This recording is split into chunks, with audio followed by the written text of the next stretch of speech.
Good afternoon, Wrestling Inc. Get up, get going. Welcome back to the Wrestling Inc. Daily. It's me, your managing editor of WrestlingInc.com, Nick Hausman, joined here as I am every Tuesday to have some fun, to talk the pro wrestling news of the past 24 hours with our very good friend, Issa. Issa, welcome back to the Wrestling Inc. Daily. I'm so excited to be here. It's WrestleMania week, so you already know. Oh, you already know. We're hyped. We're hyped. We're totally hyped. We were sitting here before the show talking about our beauty regimens, getting ready for WrestleMania weekend. I'm getting a haircut. Issa just got a haircut. It's a thing. We got to do nails, lashes, because we're going to be hanging out all weekend long, so you're going to get sick of me. Yeah, I know. I should do my nails. I'll ask Liz to do my nails tonight. I'm sure she'll love that. We're going to have a great show. We are going to talk all the news. Buzzy week. We got a lot. We got one really big news items here to start off with in just a second. But we'll talk the news. Later on, our WrestleMania match countdown. We're counting down some of the best matches in WrestleMania history. That's going to roll on here today. We're going to reveal number 4 on our list after the news. And then at the end of the show for everybody, we'll dive into the mailbag. We'll talk about Seth Rollins. I asked you all who you think he's going to wrestle. I think we all know who he's going to wrestle, but maybe not. Maybe not. So that's what the show looks like here today. But, of course, you all are the most important part of the show. If you want to jump in, you want to join the conversation, you want to be like Sherrod that says, what's up? You want to be like Eric Douglas, who's here to acknowledge baby Yorkie Roman, Issa's dog. It's a great dog. The dog's over. Go over to Facebook. Adam Yarbrough says hi to us from over there. Bruce Barrett over on YouTube. What's up, everybody? Hey, jump on in. Leave a comment. We'll bring it up on the show if it's appropriate and it has to do what we're talking about. That always is appreciated as well. All right, let's dive on into it here. Some news you can use.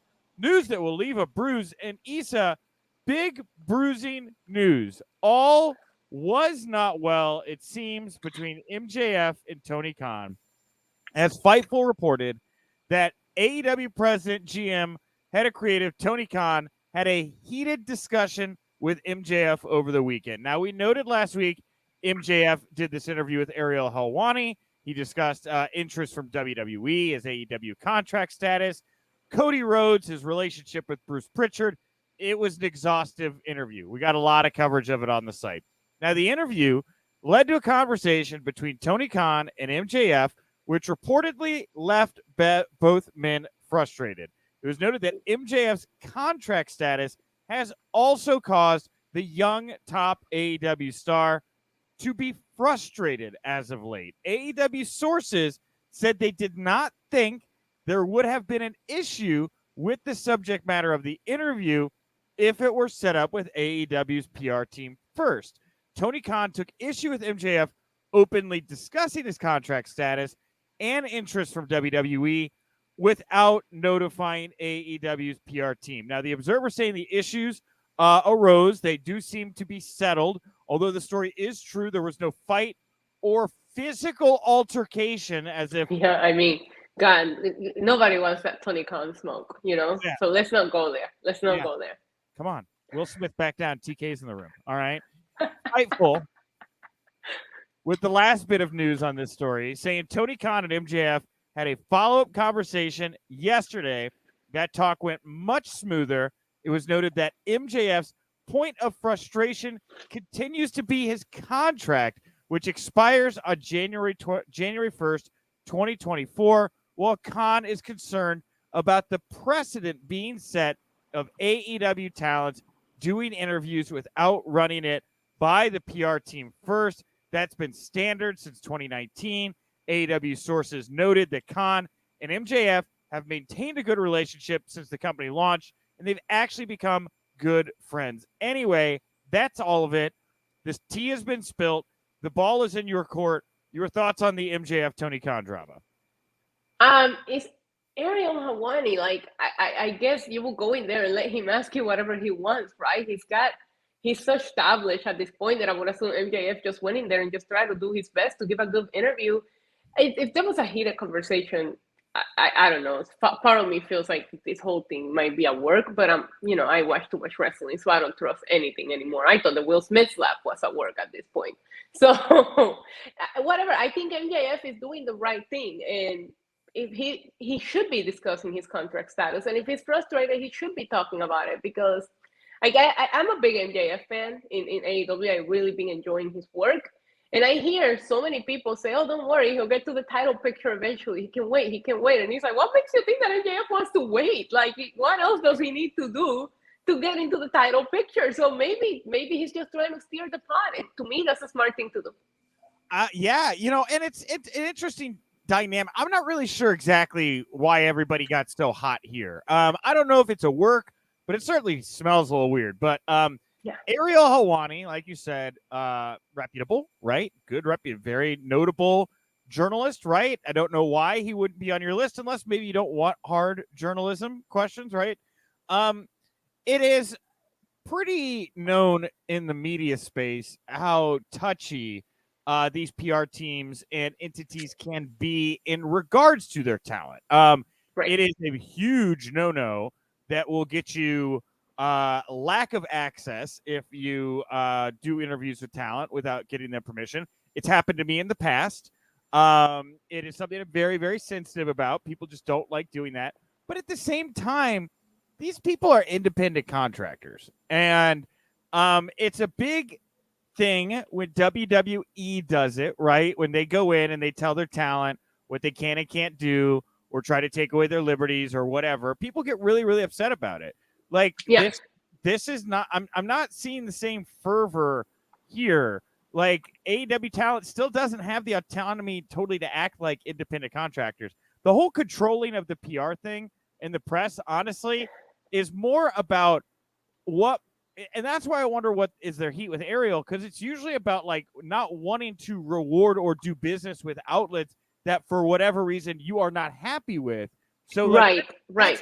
That's where I wonder if the smoke is here, Or maybe it's because it's MJF, because I do think that there is a gray area with these AEW performers. Some of them are performing in other places outside of AEW, and you do see them give interviews. Granted that they don't talk about contract status, they'll probably talk about the storyline that they got going on at that particular promotion. I just saw Santana do an interview here in Puerto Rico. That being said, it's like, okay, so what can they not talk about? MJF is kind of exclusive to, AEW. But if I'm going into an interview with Ariel Helwani, I'm gonna speak my mind. And MJF is great at staying in character. I personally love his take on NXT 2.0 in that interview. I thought the interview was great. If it got him in trouble, I hope they were able to squash it out and then just make it clear what he should be talking about. But if you're gonna let him cut a promo in front of 1 million viewers, why can't he talk about it on an interview? Like, it doesn't make sense to me. That is a great question, Issa. And I'm wondering if by taking the ball out of Tony's court, right? Like, I'll go do the fun pro wrestling promo on your TV for your product, right? To create the image of rebellious MJF top player. But the moment that he goes and does an interview that's not approved by AEW and says many of the same things, is he starting to now leave the realm of a storyline and is actually trying to work some kind of bidding war or whatever for himself? And why is he so upset about his contract, right? Like, you got to think this guy's making good money. Obviously, look, is he the world champion? No. But look, this guy has gotten more TV time, opportunity, big moments than anybody by a mile in his age bracket in that company. Mm-hmm. So, I mean, it's not like he hasn't been taken care of. Is it where he is trying to get a contract extension now? And he's trying to get more money now, and Tony doesn't want to do that, and he's acting out? I'm not really sure. Like, I it's an interesting conundrum. I'm happy to hear that everybody's cooler today than they were the day before, but I want to know, like, what's the root of this? Like, is there real tension over Max trying to go run up his rate in an interview? Yeah, I wonder the same thing. Like I said, I see him talk about this so much in his promos at AEW that, to me, that's why I told you the whole thing seemed a little suspicious, because of the fact that we just see him talk about his contract all the time. He mentioned it on live television. So why was this a big deal? I don't understand, but let's talk about it and then be clear. Maybe add it to their contracts what they can and can't talk about, who can and cannot do interviews. I have seen MJF do a lot of interviews, not just Ariel Helwani. There's a couple of him out there. Yeah, for sure. And look, I've interviewed MJF. He's usually very much in character when I talk to him. He's a little bit less guarded in this one, and I don't know. Bruce Barrett asking, is MJF really close to Cody? They were. I don't know how that affects the dynamic. A great question to ask. We also have here Forgotten MMA. Tony Khan should bury MJF for the next 2 years. Ungrateful. Now, a little heavy-handed, first of all. But it is interesting to think, like, this guy has been given such a golden ticket. MJF has. He's gone out. He's been able to do great television, work with top opponents, elevate his game. What does punishing MJF look like? Like, if you're upset with him, do you water down the sauce just to kind of send a message? Do you let it ride? Like, I don't know. I am interested to see if his booking changes. I'll put it that way. Forgotten MMA. Yeah, I'm very curious about it as well, but I just don't think that you can afford to do that without even having established viewership. Your viewership's still too up and down. Like, it's not like you're going steady. I wouldn't personally punish the person for an interview when he's probably one of your biggest draws right now. Like, you also have to think, like, I think Tony Khan is also very impulsive. So maybe he saw the interview and was upset at the moment. And maybe that's why they went and had a second talk. Because based on some of the tweets that we've seen from him, he just seems to be very impulsive in the way he reacts about things. Well, I know that Cody and Brandy were, or at least Brandy was in the communications wing of things, the PR department. And I don't know exactly who filled that void when she left or whatever. I don't know how PR is being run. I mean, I shouldn't say that. I know who is in charge of PR right now over at AEW and some people involved in that, but I don't know if the line of succession has changed, if there's people doing different duties.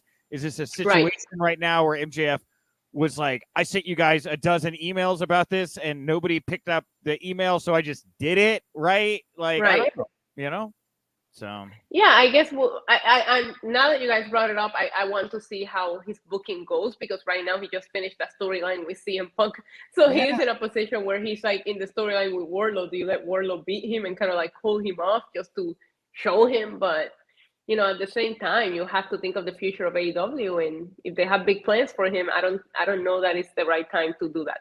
Yeah, I do. It's like, do you punish one of your biggest draws and start and that make Max untouchable, right? Like, I mean, he finished the Punk stuff. The booking with Wardlow could go a couple directions. Does he just eat a powerbomb symphony here on Wednesday night, right? I don't know. Good. I mean, possibly. I guess he could. And Joey Madrano asking what we're drinking. I don't know what I'm drinking to say the things I'm saying. I have a passion fruit sangria. I have a CBD blueberry chai soda in my fridge. I'm going to drink after this. It's going to be wonderful. Amazing. All right, let's move on. And I have a 1 a.m. flight. Okay, so I have to set the mood now and drink the sangria now and get mentally prepared for that red eye. No, not me. It's going to be my last party night before I got to go be a reasonable person in Dallas for the next couple of days. So reasonable. Right. Moving past AEW, WrestleMania 38, couple updates. First of all, Bobby Lashley's back. There was a confrontation, him and Omos on Monday Night Raw. Flung himself at the big man, took him off his feet. Big moment. This is going to happen on WrestleMania Sunday. You excited for it? I'm not. I can't get invested into Omos quite yet, but I'm excited to see Bobby Lashley back. I think Bobby Lashley did so much throughout the last year that he does deserve to have a WrestleMania match. I wish it was a little bit better. I'm definitely Team Almighty on this one. I think it will be super impressive to watch, Bobby take down Omos. But if Bobby hasn't had the surgery and that surgery is still needed, this is also another way to write him off again for a little bit.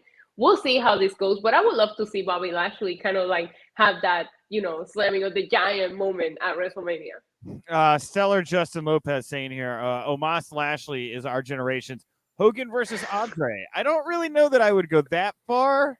What about Undertaker, Giant Gonzalez? Yeah. Wow, what about it?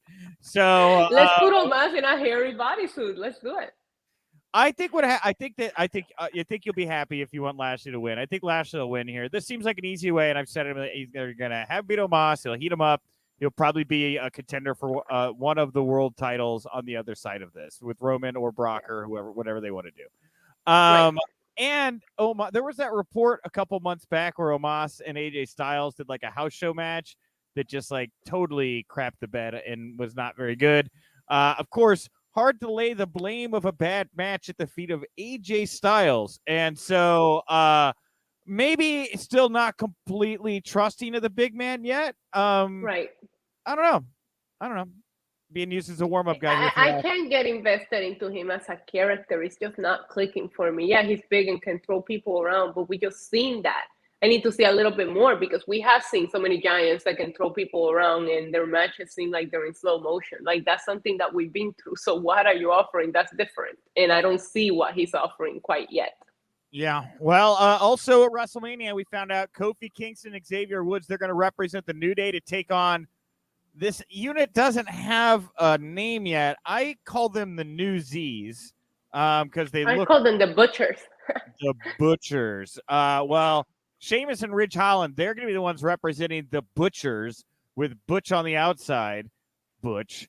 So this is it. This is our New Day match. I'm surprised that Butch is not. I thought Ridge Holland would be the guy on the outside of the ring, but maybe because he got the heat with Big E, they wanted to keep him in. I don't know. Maybe. I mean, you can get a moment with the New Day kind of getting a little bit of payback, for what happened to Big E on Ridge Holland. There's people that are left out of the card, and there's a couple of matches in this card that made me question why, it's the U.S. title of the card. Why it's not the Intercontinental title on the card, but you're going to put Omos, you're going to put these kind of matches. I'm not going to be negative because I'm very hyped. I'm always hyped for WrestleMania. There are matches that I just literally cannot wait to see, but there's a couple of questionable ones. Yeah. It's going to be a mixed bag. I will say I like the 7 to 8 matches a night. That is a good number of wrestling matches for a show. So, and these things always over deliver. It's easy to kind of get nitpicky. And look, there's a lot of stuff WWE does that's lazy as of late. But when it comes to just like wrestling and delivering on the matches, like I think that all of these matches are going to over deliver and for people. I think there's a good job with the balancing of the nights and putting certain matches that I'm super excited for on each night. So that way you go into that stadium every night going, you know what, it's going to be a good night because I'm looking forward to this, and this. But yeah, I'm not going to tell you that this is a match that I can't wait to see. It's a match that's happening. It's a match that is happening. And yeah, again, like if Butch was in it, I feel like I'd be more like intrigued. Like, oh, Butch. Possibly. He hasn't technically done a main roster debut with the Newsies or the Butchers or whatever. So anyway. I want to see his wrestling gear as well. Sorry to interrupt you, but I want to see because I hate the Butch outfit. I want to see if we still see a little bit of the old Pete Dunne in his wrestling gear. We haven't gotten to see that yet. Yeah. How does Butch dress when he wants to wrestle, right? I need to know if he's going to wear that bad mat that he used to put around his shoulders. Like, I need to know. You don't like the furry jacket that he would wear to the ring? I love it. As long as it's full, as long as it's full fur, I'm okay with it. Toronto 8888, just screaming Butch into the ether. I love it. Wonderful. So, all right, lastly here, before we get to, we're going to talk some retro WrestleMania matches. We're going to jump into the mailbag. We'll talk some Seth Rollins stuff at the end of the show. Fightful saying Tyson Kidd, he was listed as a producer agent on the internal run sheet last night at Raw. He has not been listed for any Raw or SmackDown matches since January 10th and the January 14th SmackDown. So, big boost for the women's division. I know a lot of the women were very upset that he wasn't around. Don't know why he left. Hoping for the right reasons or whatever. Right. Good to know Tyson Kidd's back. Agreed. And I think some of the matches that I know he's produced have been some incredible matches. And there's 2 title matches for the women that I'm personally very much looking forward to. And I hope that there's a little bit of the Tyson Kidd magic on these matches. Yeah, for sure. All right. Well, Issa, thank you for joining me at the top show to talk all the news of the day. Thank you, everybody, for tuning in. Thank you for jumping into the comment section. Some of you all are very active today with your comments and appreciate it, I suppose. Thank you. We got some more to go here. We're going to start off the back half of the show with a retro segment. So we're doing a top 7 WrestleMania match countdown.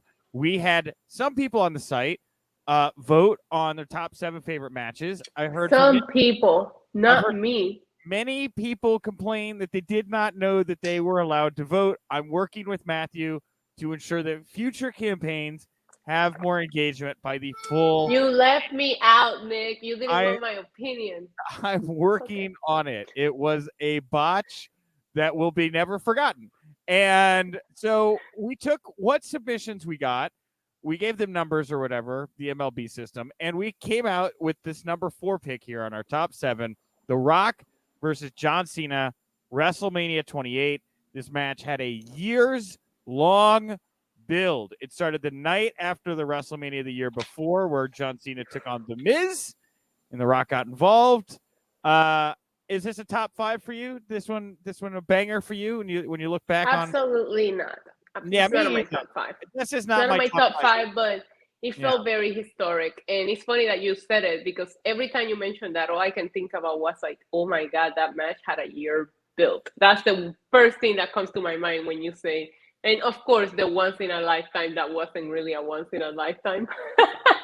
Yeah. They did the tag thing with like the Awesome Truth on the lead up to this. There was just so much Rock Cena stuff just going on that year, right? It was fine. I did like it more than the second. I did like the first match better than the second match. Okay. Yeah, it was okay. Look, these guys, they don't have Austin The Rock chemistry. Cena's a very different performer, but I was just kind of mad on it. Well, hey, that was. If I would have voted, we would have voted very, very differently. All right, I'll work on it for the future. All right, next up on our list here, the Wink Daily mailbag. At Wink Daily, WINC Daily. That's the account to follow if you want to vote in our daily poll. Today's poll question. I asked everybody, who is Vince McMahon going to pick to face Seth Rollins at WrestleMania? This got far more engagement than I anticipated. Over 500 votes in about an hour. 2-1, 66.8%, Cody Rhodes. 14.6% believe it could be Gable Steveson making his debut. 12.8% think it could be Hornswoggle. Why did you do that? Why did you put that in there, Nick? I did because I saw some people tweeting about how Hornswoggle has traditionally been the bad reveal for whatever Vince McMahon. I thought I'd put that evil into the world. And then 5.7 for everybody else. I see a Shane McMahon right in. Anyway, Cody Rhodes blows this out of the water. If it's not Cody Rhodes, people are going to be very upset, right? Yeah. I mean, this is what everybody's expecting. I spoke a little bit about it on the Raw podcast yesterday, but Seth Rollins has done such an incredible job at building this match against no one. I mean, granted that the fact that it's the worst kept secret is kind of helping him, but my God, like that segment with Vince McMahon yesterday, it was incredible. I laughed hysterically. You liked it? It was so over the top. Come on, he was screaming into the dinosaur's head. Nick, you didn't like it? I thought it was just fine. I didn't think it was good or bad. I just thought it was like. You didn't think for a second that they're playing into the fact that the entire internet kind of knows what's going to happen, so why not go stupid over the top with this? I took filmmaking classes in college. Okay. I see your point. You're going all technical on me. I could have produced that myself. There was nothing. It was like on iMovie. You could have made that on iMovie too. It was the cheesy kind of like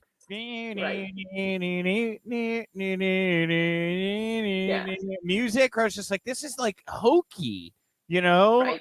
There used to be ways to really impactfully, you know, make announcements or do cool things in a way where it's action and, you know, action motivated, right?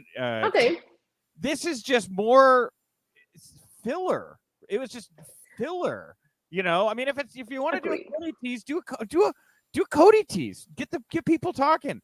Like the fact that they're not doing But they're it, talking without them having to do the tease. it's the CM Punk thing. I know.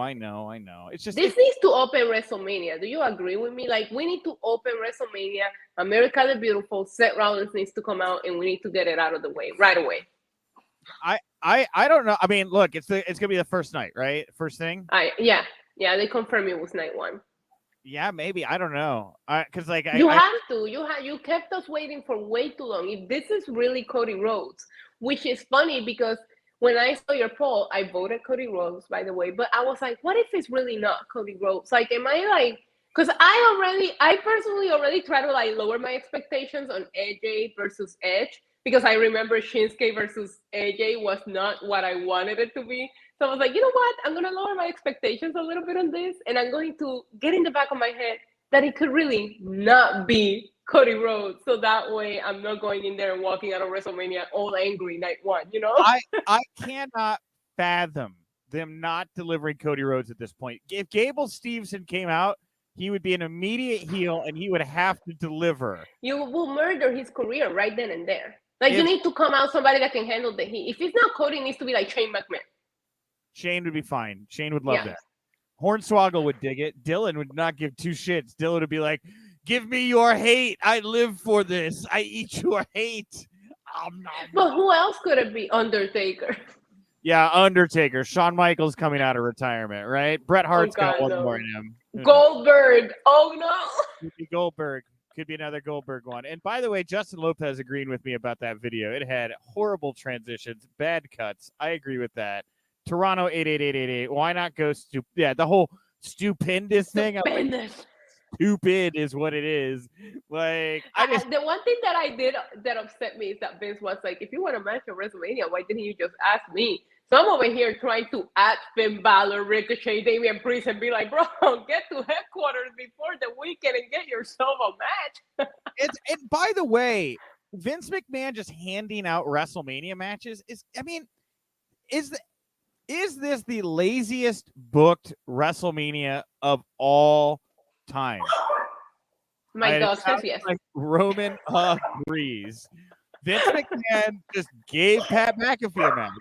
Just kind of gave Seth Rollins a match, right? Omos was backstage. Hey, Omos, you pissed off you don't got a WrestleMania match? Yeah. You get a WrestleMania match, right? I mean, it's just haphazard. It's nothing there. I mean, I see your point, but again, this has got to be Cody Rhodes, and if it is, just let it open the show. Like, why not start WrestleMania with a bang? Because that's gonna be a moment, regardless of how you go on. And what if he shows up as Stardust? Yeah, or polka dots. I saw Gerald Briscoe being like, "Where are the polka dots? God damn, that'd be hilarious."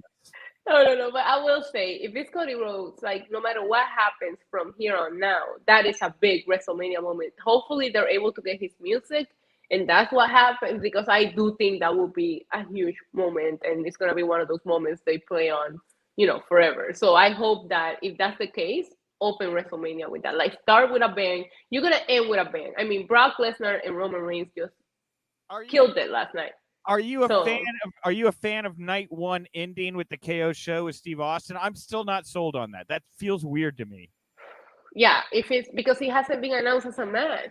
So if it's not a match, put it in the middle of the show and let the women main event. Yeah. I mean, I personally thought if we're gonna make WrestleMania 2 nights, give one of the nights to the women. Like, why not? That's why you have 2 Royal Rumble winners now.